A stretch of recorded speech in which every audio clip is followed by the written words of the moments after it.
Temporary identities.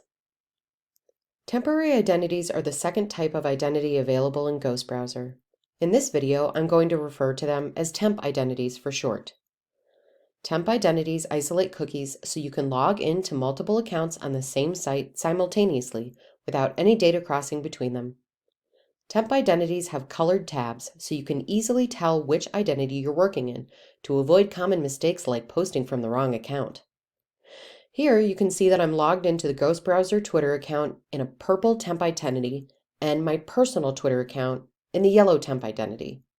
Now you'll see that when I duplicate this into a new temp identity, I'm not signed into Twitter at all because that new temp identity has a fresh cookie jar. Temp identities are isolated from each other and by workspace. For example, I'm logged into the Ghost Browser Twitter account in a purple temp identity in my Ghost Browser social media workspace. But if I open a purple temp identity in a different workspace, I won't be automatically logged into the Ghost Browser Twitter account because the cookies in a temp identity are isolated to that specific workspace only.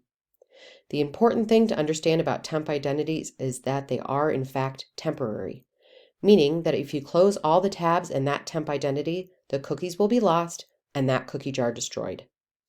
A temp identity is great for things like spot checking ad placements, quickly checking changes on a website, or to price comparison shop for flights.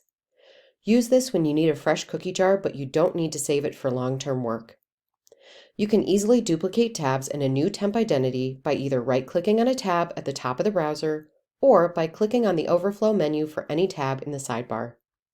Or drag and drop tabs between temp identities in the sidebar to quickly view pages across different cookie jars. Additional options like clearing browsing data, changing the color of the temp identity, or renaming it can be found by clicking the overflow menu for the temp identity header in the sidebar.